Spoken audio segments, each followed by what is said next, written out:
Today we're going to begin sewing together our Pop-Tart kind of soft sculpture inspired by Klaus Oldenburg. And to do that, we need to get a couple things ready before we actually begin to sew. So you've gotten your needle and you also have some straight pins. We're going to use 2 of these and they're going to help us kind of keep our fabric in place so it's not moving while we're sewing. Today we're going to begin by kind of sewing our icing or frosting to just one of the pastry pieces. So the other pastry piece you do not need, you can put that to the side.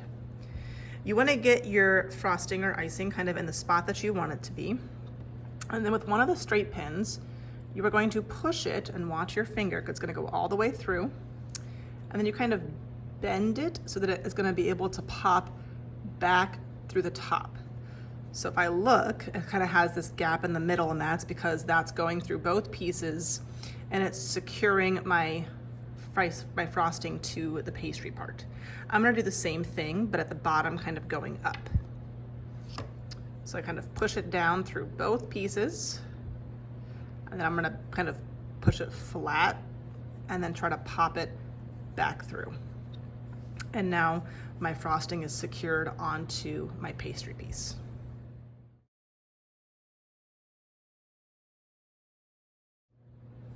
Next, we're going to go ahead and grab our thread and we're going to get that ready for sewing. On all of the thread, the loose end should be tucked into a notch on the board. So you just grab that loose end and just kind of pull it out of the notch to begin unwinding your thread. And you make sure that when you're done cutting that you tuck the loose end back into that notch. When you're trying to get your thread, a good kind of rule of thumb is put the little thread card kind of at the end of your table and take your thread to about the middle of your table. So not all the way across, about to the middle, and that should be a good length. So from the corner of your table to the middle of your table. The thread can be a bit difficult to cut, so you wanna make sure that you're pulling that string tight. If it's taut, then it should cut pretty easily. And remember, if you cut that, make sure you take that loose end and you tuck it back into that notch so it does not become all tangled up in the basket. Once you have your thread ready, then it's time to go ahead and thread the eye of your needle. So you will take your needle out and you need to get this thread piece through that very teeny tiny eye. Now some kids are really good about kind of just sticking it through and it works pretty well, but sometimes it starts to become frayed. So there is something in your basket and it's going to help you with threading. It's just a bent piece of paper. So if you take this and you place kind of your end into this little V, and then you pinch the tops together and you get your fingers really close to the end. Having a flat piece of paper, you gotta get kind of both pieces through the eye of your needle at the same time. And then you can grab that, and you might have to give it kind of a little bit of a wiggle, but it will help you to pop that string through. And then once it's through, you just slide that little threader off of your thread. And once it's through the eye of your needle, then you should be good to go. Typically, if you were sewing, you would kind of just leave a short little tail, but for a lot of kids who's it's first time sewing, that can be very frustrating. So you're actually going to take your tail and you're going to pull it, and I want you to make your ends kind of even. So you're going to take the needle, it should be in the middle of your string, and the end 2 pieces should be about even. Okay. You need a knot at the end of your thread, opposite of your needle. So you don't want a knot here, you want a knot all the way down here at the end. So to do that, you're gonna treat both strings like they're one. You're gonna take it and kind of loop it over itself, and then you grab both of the ends and stick them under and back through that loop. And you're gonna try to get that knot as close to the end as you can. So I kind of start pulling tight and I slide it kind of towards the end. And now I have a knot all the way at the opposite side from my needle. And now when I start to sew, that knot will keep my thread from coming out of my felt. We are going to attach our frosting to our pastry top layer using what's called a running stitch. A running stitch looks kind of like a dashed line. So it's going to go up through your fabric, back down, up, down. It should not be wrapping around the edges.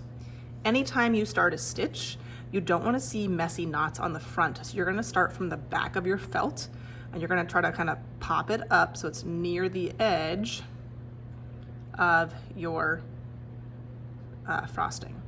And then once you have it through, you need to pull, pull, pull, pull, pull, pull, pull.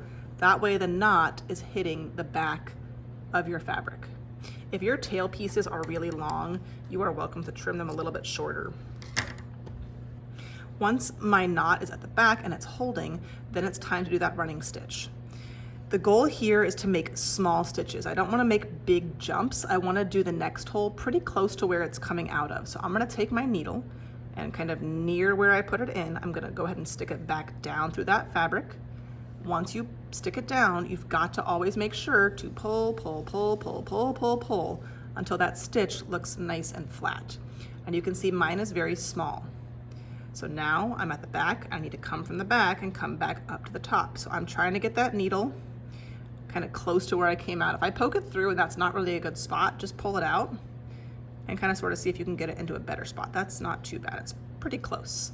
So once I have it through, I'm gonna pull, pull, pull, pull, pull, make sure that it's laying flat on the back, and then I will continue to sew, pushing down from the front, making sure that you pull tight. Sometimes it might get caught on that needle, so just be careful, but you always make sure that you pull tight every single time. And I'm gonna keep on kind of going around and sewing around the edge, trying to keep my stitches very close together, making them small, making sure I pull tight every single time. If it gets caught, you just take it off.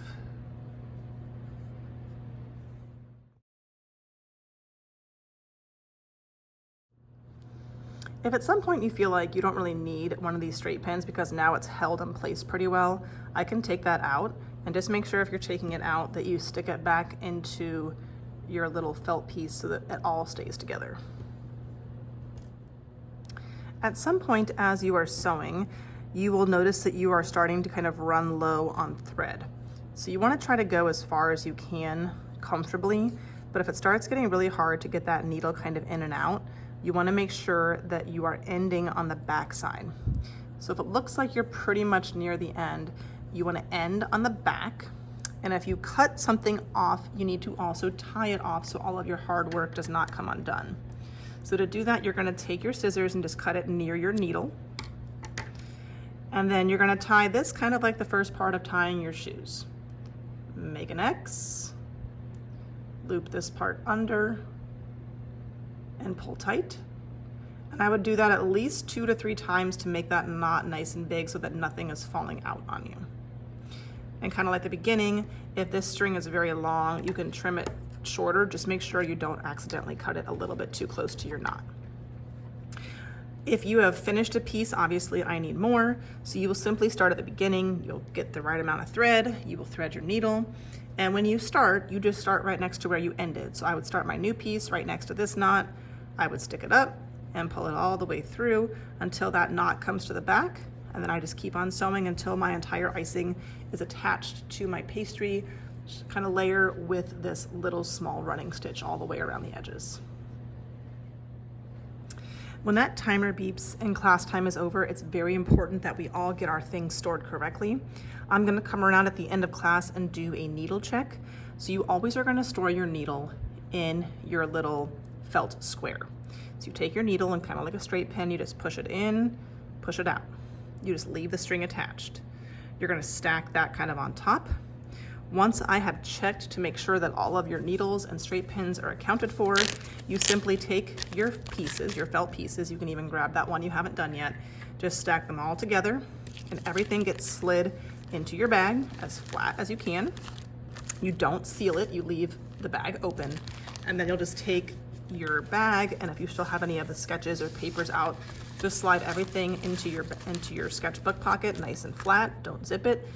And then next time you can start right away because everything is still attached and as you left it.